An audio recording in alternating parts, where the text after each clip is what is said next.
YouTube channel आगाज में मैं हूं आपकी मेज़बान साइमा मंसूर। प्रोफेसर डॉक्टर ताहा नज़ीर की जॉर्जियन रेवोल्यूशनरी और Soviet political leader Joseph Stalin पर लिखी हुई बायोग्राफी हम आज आपसे शेयर करेंगे। तो आइए आगाज करते हैं अपनी आज की इस वीडियो का और जानते हैं जोसेफ स्टॉलिन के बारे में। गुलाम खानदान से ताल्लुक रखने वाला गरीब मोची बाप और काम करने वाली माँ का बेटा, जो दुनिया की अजीम रूसी सल्तनत यूएसएसआर का वजीर आजम और अपनी कौम का रहनुमा बन गया। जोसेफ स्टॉलिन कभी भी हमारे लिए काबिल एहतराम नहीं रहा, जिसने लाखों इंसानों का खून किया, एक तबाहकुन और इंसानियत दुश्मन निज़ाम की परवरिश की और इसके अमली नफाज की पुरतशद्दुद जद्दोजहद में शामिल रहा। जुल्म सितम के इस तूफान के सामने जो भी आया फना के घाट उतार दिया गया।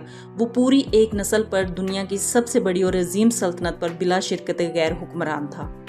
पूरी इंसानियत को अरसा दराज तक न्यूक्लियाई और एटमी जंग के होलनाक खौफ में मुब्तला रखा। सर जंग के नाम से सारी दुनिया को तवील अरसे तक नफ्सियाती और असाबी खौफ में जकड़े रखा और खुद सेल्फ प्रोटेक्शन के ऐसे एहसास में मुब्तला रखा कि खरबहा डॉलर जंगी तैयारियों और असला साजी पर उठ गए। जो सरमाया इंसानी फलाह तरक्की और तालीम सेहत पर खर्च होना था, एक बेकार मकसद के लिए सर्फ हो गया। उसने अपने 25 साला दौरे इक़्तिदार में तकरीबन 3 करोड़ इंसानों का कत्ल किया, लाखों लोगों को पसे जिंदा डाल दिया गया या फिर फाके देकर हलाक कर दिया। ऐसे शख्स के इस तर्ज अमल और किरदार के बावजूद हमारे सफ़ात में जगह पाना यकीनन आपके लिए अजीब होगा, क्योंकि जालिम, सफ़ाक और इंसानियत दुश्मन शख्स से यकीनन सलीमुल फितरत लोग नफरत करते हैं और करनी चाहिए।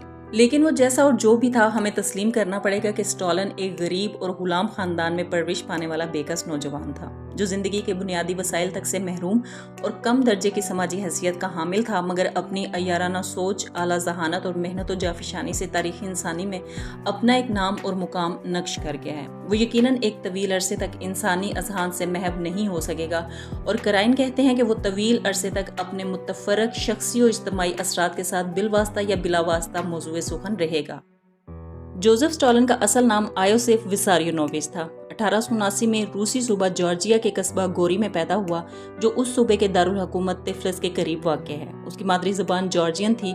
बाद में उसने रशियन भी सीख ली थी, जिसे वो जॉर्जियन लहजे में बोलता था। स्टॉलिन के बाप का नाम विसारियन जुसोल्जी था, जो गुलाम खानदान से ताल्लुक़ रखता था और पेशे के एतबार से मोची था। वो तबीयत का सख्त और दुरुस्त था। स्टॉलिन को मारता पीटता रहता था और कसरत से शराब नोशी भी करता था। जब स्टॉलिन 11 साल का हुआ तो उसका बाप कसरत मेहनोशी से चल बसा, जिसके बाद उसकी माँ कैटविन गैलेट्स ने उसकी परवरिश और तरबियत की, जो लोगों के घरों में काम करके उसके अखराजात पूरे करती। वो स्टॉलिन को पादरी बनाने की ख्वाह थी, इसीलिए स्टॉलिन ने इब्तदाई तालीम एक कलीसाई मदरसे से हासिल की। स्टॉलिन के और भी 3 भाई थे, जो इब्तदाई उम्र में ही फोत हो गए थे, मगर ये अपने आहनी और तवाना वजूद के बाइस सलामत रहा। इसे बचपन में चीचक हुई थी, जिसके निशान इसके वजूद पर थे। फिर जवानी में स्टॉलिन एक अलहयाती उलूम के मदरसे में दाखिल हो गया, जहाँ से वो अपने मुजर्रब ख्यालात और ममनुआ कुतब के मुताले की वजह से खारिज कर दिया गया। मदरसे से इखराज के बाद स्टॉलिन खुफिया तौर पर मार्क्सी तहरीक में शामिल हो गया। 1907 तक वो फाल कारकुन के तौर पर काम करता रहा। इस दौरान कुछ अरसा वो तिफ्लिस के मुशाहिदाती इदारे में क्लर्क भर्ती हो गया। 1908 में उसे हुकूमत मुखालिफ नजरियात और सरगर्मियों के बाइस कैद कर दिया गया। 1912 और 13 में वो लेनिन के साथ जिला वतन रहा। इसी दौर में उसकी सख्त मिजाजी और जिस्मानी मजबूती को देखते हुए लेनिन ने उसे स्टॉलिन यानी आहनी इंसान का खिताब दिया था और बाद के दौर में वो इसी नाम से मारूफ हो गया। मार्क्सी तहरीक के इस पुरशोरिश दौर में वो जिंदगी के कई उतार चढ़ाव से दो चार रहा। 6 बार गिरफ्तार हुआ और थोड़ी बहुत सजा के बाद रिहा कर दिया जाता था। कई बार वो फरार होने में भी कामयाब होता रहा। इसीलिए इसके हवाले से ये भी कहा जाता है कि वो मुखालिफ धड़े का भी एजेंट था, वरना यकीनन पहली ही गिरफ्तारी के बाद उसके हजारों साथियों की तरह उसकी भी दूसरी गिरफ्तारी की नौबत ना आती। उसका 1917 के इनकलाब में भी कोई नुमाया अमली किरदार ना था, मगर रफ्ता रफ्ता अपनी इंतजामी सलाहियतों और जहानत की बाइस वो 1922 में कम्युनिस्ट पार्टी का जनरल सेक्रेटरी बन गया। मगर लेनिन तब तक उसकी सख्त मिजाजी से खाइफ था। वो ट्रॉट्स्की को अपना जानशीन बनाने का ख्वाहिशमंद था, जिसका उसने अपनी वसीयत में भी जिक्र किया था, मगर स्टॉलिन उसे किसी तरह से दबाने में कामयाब हो गया। उसने 2 दीगर मजबूत कम्युनिस्ट रहनुमाओं ज़ियोनफ और काम्युनिफ को मिलाकर मजबूत मुसल्लस बनाई और इक़्तिदार की तरफ पेशकदमी शुरू की। 1930 में वो मतलुकुल अनान हुक्मरान बन गया। उसने ज़ियोनफ और कम्युनिफ को ठिकाने लगाने के बाद 1934 में माज़ेलियों का एक सिलसिला शुरू किया। इनकलाब के सरकर्दा रहनुमाओं और अपने हम असर काबिल ज़िक्र शख्सियात को रस्ते के कांटों की तरह चुन चुन कर अलग कर दिया गया या हमेशा के लिए खामोश कर दिया गया।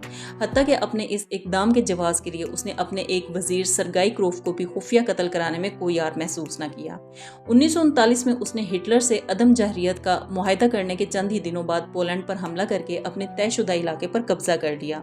फिर लिटोविया, एस्टोनिया, लिथुआनिया, रोमानिया और फिनलैंड पर यके बाद दीगर कब्जा कर लिया, जिसके लिए नाजी हमलों के खदशात का बोंगा जवाब भी घड़ लिया गया था। हिटलर की शिकस्त और मुकम्मल जंगबंदी के बाद उसने इन इलाकों को आज़ाद न किया। यूगोस्लाविया के हुक्मरान ने सियासी दूरंदेशी से इश्तराकी निज़ाम हुकूमत का ऐलान करके स्टालिन के जवाब को बेवजन और गैर अहम करके अपने मुल्क को बचा लिया। स्टालिन ने 1904 में एक जॉर्जियन लड़की कैथरीन से शादी की जो सख्त मजहबी और लतीफ़ एहसासात की हामिल थी, जिससे उसका बेटा जैकब पैदा हुआ और जर्मनी के साथ एक जंग में ही कत्ल हो गया। नाजियों ने उसे जंगी कैदियों के तबादले के लिए इस्तेमाल करना चाहा, मगर स्टालिन ने इनकार कर दिया। बिलाखिर वो कैद ही में हलाक हो गया। कैथरीन की हमनशीनी से स्टालिन खुद एतराफ़ करता था कि वो ज़िंदगी में पहली और आखिरी बार इंसानी मोहब्बत के लतीफ़ जज्बात से रोशनास हुआ, जो 1907 में उसकी मौत के साथ ही ख़त्म हो गए। 1919 में उसने दोबारा शादी की, जिसने 1932 में खुदकुशी कर ली और उसकी इस दूसरी बीवी के हवाले से जान खुलासी के लिए कत्ल करने का भी कहा जाता है। स्टालिन का दूसरा बेटा रूसी फ़ज़ाइया में अफसर था, जो अपने दादा की पैरवी करते हुए कसरत मैनोशी से हलाक हो गया। उसकी बेटी स्वेतलाना अमरीका फ़रार हो गई और वहाँ सियासी पनाह हासिल कर ली। इससे इस सफ़ाक शख्स के मज़ालिम का अंदाज़ा किया जा सकता है कि दुनिया के सबसे बड़ी सल्तनत के मतलुकुल अनान हुक्मरान की बेटी अपनी तमाम तर सियासी और समाजी शान शौकत को छोड़कर एक मामूली से अमरीकी बाशिंदे के म्यार ज़िंदगी को बेहतर तस्वुर करती है। इस सूरत हाल में ऐसे मुल्क के आम बाशिंदों की हालत ज़ार के तो फिर क्या ही कहने होंगे। 5 मार्च 1952 को 73 साल की उम्र में जोसेफ स्टालिन मॉस्को क्रेमलिन में दिमाग की नस फटने से मर गया। उसकी लाश को महफूज कर लिया गया और उसे रेड स्क्वायर के अजायब घर में अवामी नुमाइश के लिए रख दिया गया। मगर वक्त गुजरने के साथ जब लोग कदरे आज़ाद हुए तो उसकी मकबूलियत, जो कि पहले ही कुछ ज्यादा ना थी, उसमें नुमाया ज़वाल आ गया और लोगों का फितरी रद्द अमल सामने आने लगा। 1961 में उसे अजायब घर से सारे एजाज़ात से महरूम करके दूसरी जगह मुंतकिल कर दिया गया। जोसेफ स्टालिन पर लिखी गई ये बायोग्राफी यहीं इख्तिताम पजीर होती है। अपनी आइंदा वीडियो के साथ फिर हाजिर होंगे, तब तक के लिए अल्लाह हाफिज़।